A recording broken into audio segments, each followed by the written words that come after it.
crois que je fais beaucoup de sport. Mes affaires de la vie normale. Et mes affaires de sport.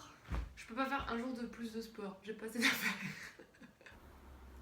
Bon, c'est pas encore le profil de la vraie course de fin août, mais voilà. Petite inspiration avec le profil pendant 3 semaines. Youhou! Running Beach aussi rapide que le métro. Direction le parc du Retiro. En footing par 30 degrés. Wouhou! Je crois que ça va piquer sévère aujourd'hui. À me courir les 4 km jusqu'au parc. Ça m'a tué cette chaleur. Mais bon, animaux, comme on dit. On est mercredi et j'ai les jambes qui tirent. Du coup, hier, comme prévu, la séance de fractionné était un peu difficile avec la chaleur. Mais bon, globalement, ça s'est bien passé. C'était cool. Et surtout hier, j'ai discuté avec le coach de cette merveilleuse décision que j'ai prise seule de faire le marathon alpino le 16 juin. Donc sa réaction c'était: allez, quand cette course déjà? Le 16 juin. Ah oui, tu rigoles pas? Oui, oui. Va falloir qu'on change le plan d'entraînement. Oui, oui, je sais. Et autre question, t'as prévu de le faire chill ou tu veux y aller fort? Ben, tu me conseilles quoi? Je vais peut-être t'écouter cette fois. Et du coup, la conclusion, c'est que c'est pas une mauvaise idée de faire ce trail. Ça permet de faire le bloc de gros volume qui est nécessaire. À un moment, il fallait que ce bloc arrive dans le plan d'entraînement, mais qu'en principe, je le fais en mode chill. Donc, il m'a dit, ben, si tu peux chill, c'est bien. J'ai dit que j'ai promis que j'allais essayer, mais que je pouvais pas promettre. Je promets d'essayer, je promets pas de le faire. Et j'en ai parlé à ma maman qui m'a dit, j'y crois pas une seconde que tu vas réussir à résister. Pour ceux qui ne croient pas à une réelle séparation entre les princes et moi, regardez qui a pris position sur mon bureau. On est vraiment en break avec Prince. Je sais pas quand est-ce qu'il reviendra dans ma vie. Ouais, sûrement un jour.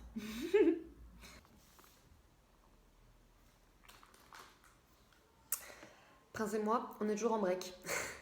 Du coup, j'ai testé une nouvelle recette, des genres de barres d'énergie avec de la poudre d'amande et des dattes. Et donc, on va pouvoir goûter ça. C'est la première fois que je l'ai fait. Oups.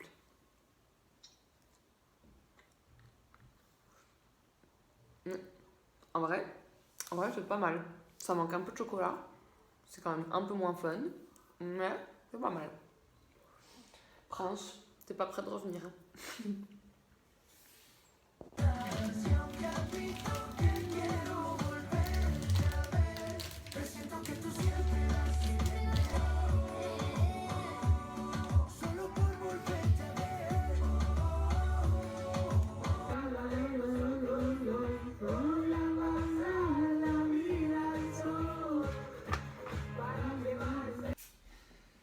Des fois, je suis quand même vraiment trop intelligente. Je pars pour ma deuxième sortie de la semaine par 30 degrés pour 2 heures. Et du coup, j'ai pensé à mettre mon camelback au frais. Et ça, c'est la meilleure nouvelle. Et non, ce n'est pas du vin. C'est du jus de raisin que je mets dedans. Bref, voilà. Bonne chance.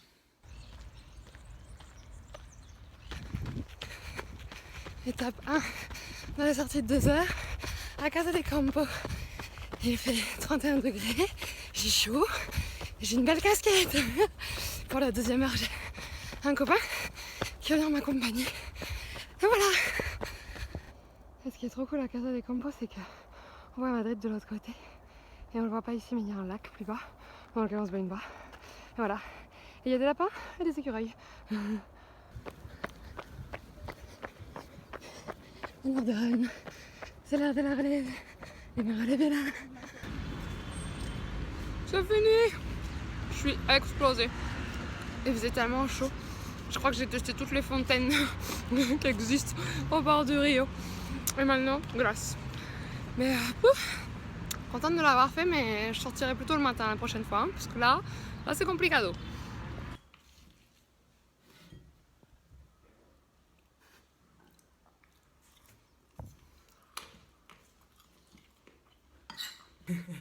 Et non, sinon, je voulais vous partager des choses passionnantes, comme j'ai perdu mon tout t-shirt. Ce matin, c'est le drame de ma vie. Voilà, j'ai perdu un short. Et j'ai pas assez de fringues de sport pour pouvoir m'entraîner tous les jours. Enfin, pas tous les jours pour pouvoir m'entraîner autant que ce qui est prévu. Donc la perte de ce short est un drame, oui. J'ai retrouvé mon short. C'est la meilleure nouvelle. Il est là, caché au milieu des t-shirts à manches longues. C'est un non-sens. Mais c'était une très bonne nouvelle. Non, le vrai drame, qui n'est pas un drame parce que tout va bien, mais hier je me suis cassé la gueule dans les escaliers. J'ai un énorme bleu, enfin j'ai plusieurs énormes bleus. J'ai surtout eu très très peur, enfin très peur dans le sens, j'allais pas mourir, mais peur de m'être tendue une cheville ou un truc comme ça, parce que je crois que ça aurait été un réel drame. Et je pense qu'il y aurait plus eu de running Mitch. Suite à ma chute en escalier de mercredi soir, j'ai reçu des messages de soutien de deux amis, dont il y en a un qui fait un magnifique jeu de mots en français et espagnol, parce qu'il parle français, et un autre, c'était pas mal, avoir un bleu en espagnol, c'est moraton, et du coup, il m'a dit que au final, je ne deviendrai pas marathonienne, pero moratones. Donc voilà, super, je sens que je suis bien entourée. Accompagnée de mon petit Bouddha d'appart. Je vais prendre un goûter. Oui, fini les trucs qui ont l'air équilibrés. Je voulais des pancakes. Les chaussures partent en pause pour une petite journée et demie. Et rejoignent les autres copines. Je reprends.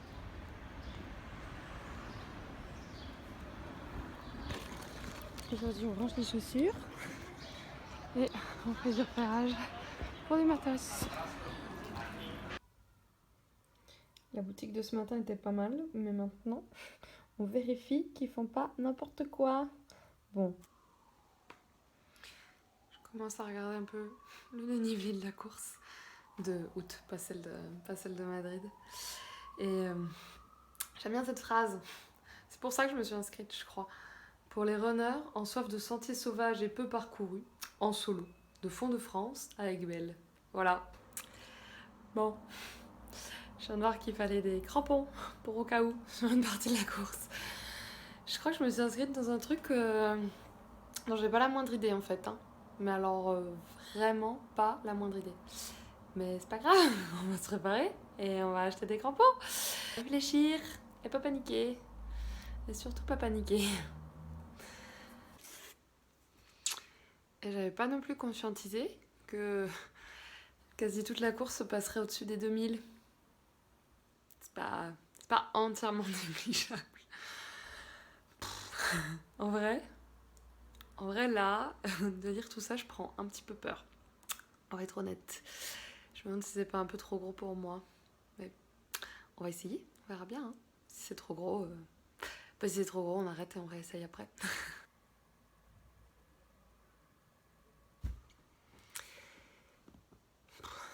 Me retour en direct, juste après avoir lu un témoignage d'un coureur de l'année. Ça a l'air d'être un enfer. Ça a vraiment l'air d'être un enfer. Ce que j'en retiens, c'est que vraiment la première partie de course est horrible. Avec des passages sur glace, des gros, que de la roche, du caillou. En gros, ça se court pas. Concrètement, ça se court pas, ni en montée, ni en descente. Et qu'après, même ce qui, dans la théorie, paraît facile, quand on étudie le trajet de loin, finalement, c'est un peu plus dur que prévu. Enfin, c'est même très dur. Mais ouais, non, ce que j'en retiens, c'est que le mec, enfin, ça, je le savais, mais le mec, il a des mantras un peu, des phrases positives qui sont prêtes et qui se répètent quand ça va pas. Donc ça, je pense qu'il faut l'avoir préparé. Enfin, c'est un ultra qui va beaucoup se marcher, plus que ne courir, surtout sur la très grosse première partie. Après, le positif, c'est que le, entre guillemets, dangereux, enfin, entre guillemets, non, je pense dangereux, c'est vraiment sur la première moitié et qu'ensuite, c'est moins dangereux, c'est juste que t'es mort. Donc, bon, la bonne nouvelle, c'est que d'un point de vue risque, ça permet de limiter les dégâts, je suppose. Bon, la partie glace et crampons, elle me ravit pas spécialement. La notion de temps, elle doit disparaître. Et d'un côté, c'est ce que je recherche aussi dans cette trail-là. Enfin, j'ai encore jamais fait ça. Mais typiquement dans le 60 de l'année dernière, d'un coup, au début de la course, ouais, je regardais ma montre, je sais pas, toutes les demi-heures. Mais à la fin, elle se regarde presque plus la montre. Enfin, on comprend pas. À un moment, on regarde la montre, ça fait 1h30 qu'on court, on a avalé tant de kilomètres, on s'en est pas rendu compte. C'est un autre monde, un autre espace-temps qui s'ouvre. Donc ça, c'est chouette. C'est vrai que je suis pas... D'un côté, j'ai trop envie de vivre ça. Et pareil, le passage à courir dans la nuit pendant tant d'heures, je pense que... Pardon. Je pense que c'est vraiment... Enfin, c'est incroyable et c'est ce que j'ai envie de vivre. Mais là, j'avoue que d'avoir lu ça, j'ai plutôt un peu peur. Le faire seul, ça me...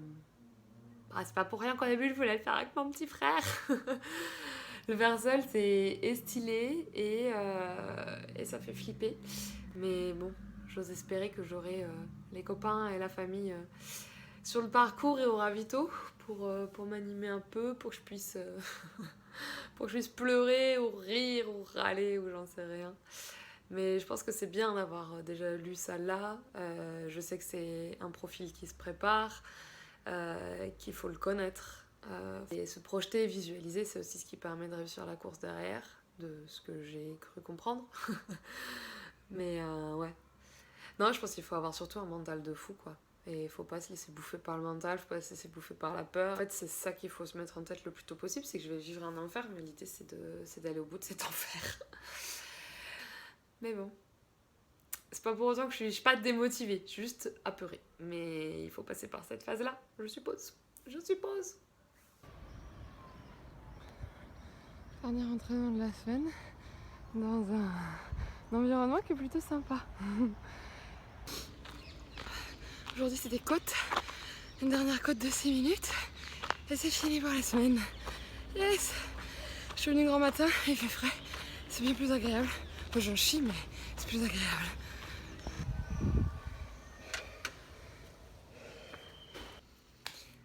Bon, petite inquiétude depuis samedi, j'ai genre méga mal derrière le genou gauche, ça fait chier.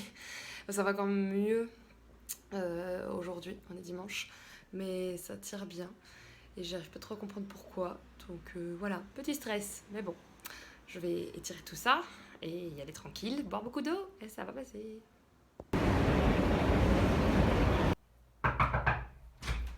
Coucou Ring Beach. Regarde ce que je rapporte de la France. Oui. Qui c'est qui va aller en trail sereine?